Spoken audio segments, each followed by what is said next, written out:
আসসালামু আলাইকুম রহমতুল্লাহি ওয়া বারাকাতুহু। আজ আমরা শিখব দ্বিতীয় ক্লাস। আজকে আমরা চালু করব দ্বিতীয় ক্লাস, যেটা হচ্ছে লাফজুন।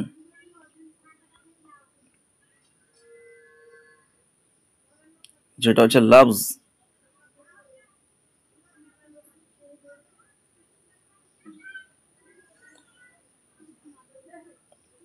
লাফজ এর সংজ্ঞা: মানুষের মুখ থেকে যে আওয়াজ বের হয় তাকে লাফজ বা ধ্বনি বলে।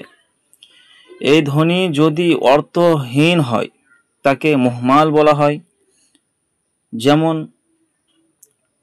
লাম জিম র বা আইন ফা লাম দিয়ে যেটা গঠন করা হয়েছে, এর কোনো অর্থ নেই, কেন এটা শব্দ নয়, আর আরবি নেই ইত্যাদি।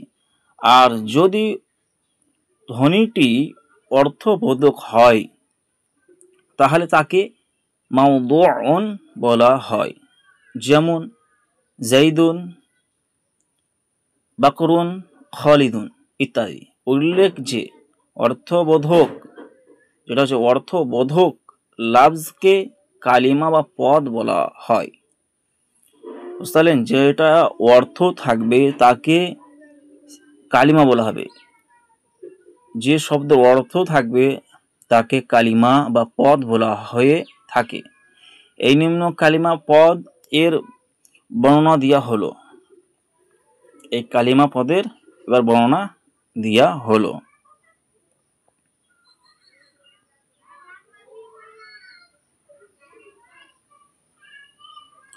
তা কালিমার পরিচিতি ও প্রকারভেদ। কালিমার পরিচয় ও তার প্রকারভেদ।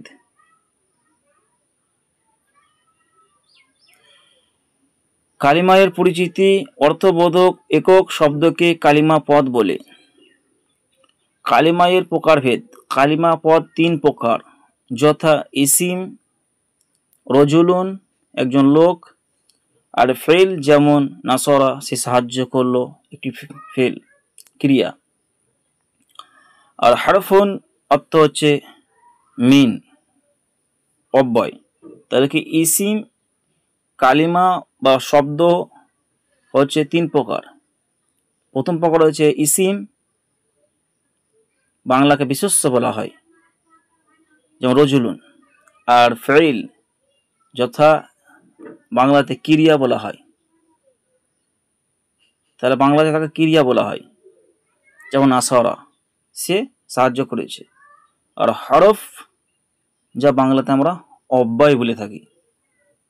এই তিনটি হচ্ছে কালিমার প্রকার। তো প্রথম প্রকার আমরা দেখি ইসিমের পরিচিতি। ইসিমের পরিচয়: যে কালিমা শব্দ অন্য কোনো শব্দের সাহায্য ছাড়া নিজের অর্থ নিজেই প্রকাশ করতে পারে এবং তার অর্থের মধ্যে অতীত, বর্তমান, ভবিষ্যৎ কালের কোনো কাল পাওয়া যায় না, তাকে ইসিম বলে। যেমন রজুলুন একজন পুরুষ। তাহলে আমরা বুঝতে পারলাম কি ইসিমের পরিচয় ওই কালিমাকে বলে যে নিজের অর্থ নিজে প্রকাশ করতে পারছে, সক্ষম প্রকাশ করতে, কিন্তু অতীত, বর্তমান, ভবিষ্যতের কোনো কাল পাওয়া যায় না, তাকেই ইসিম। ওই ইসিমটাই বুঝবেন যে ইসিমের অর্থ প্রকাশ করতে পারছে কিন্তু কাল, তিন কালের কোনো কাল থাকছে না, কোনো কালের সাথে সম্পর্ক নেই, তখন ভাববেন সেটা ইসিম। এবার দ্বিতীয় বিষয় হচ্ছে ফেলের পরিচয়।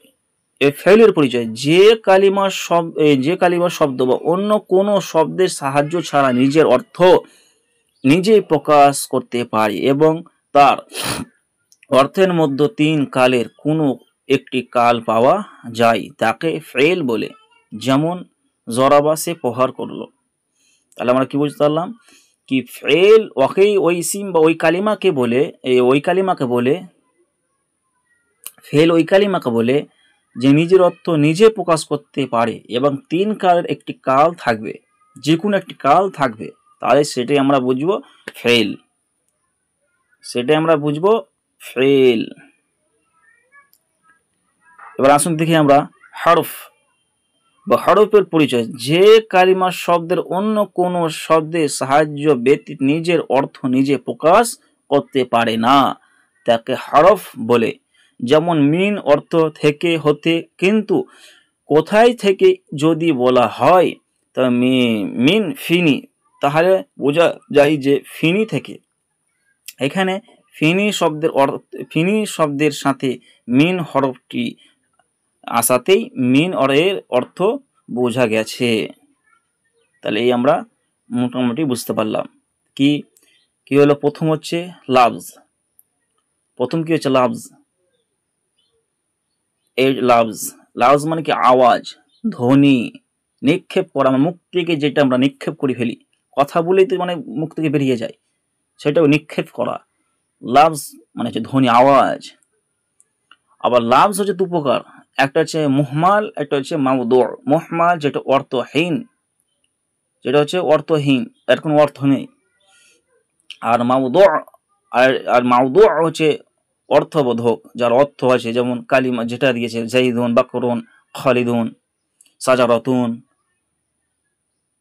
রজুলুন, যে যে শব্দগুলোর অর্থ আছে লাফজ। আর লাফজ হচ্ছে আবার লাফজের অপর নামে ধরেন বা লাফজকে কালিমা বলে।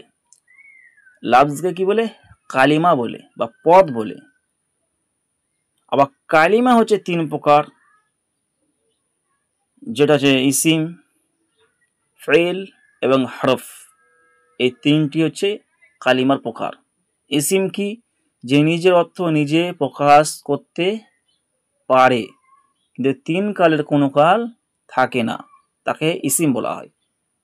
ফেল কাকে বলা হয়? যে নিজের অর্থ নিজে প্রকাশ করতে পারে কিন্তু তিন কালের কোন একটি কাল থাকবে। আর হরফ কাকে বলা হয়? যে নিজের অর্থ নিজে প্রকাশ করতে পারে না অন্যর সাহায্য ছাড়া।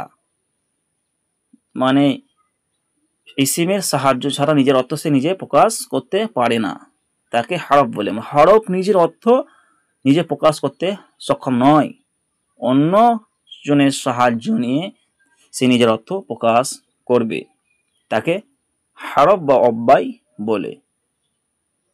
আসসালামু আলাইকুম ওয়া রাহমাতুল্লাহি ওয়া বারাকাতুহু।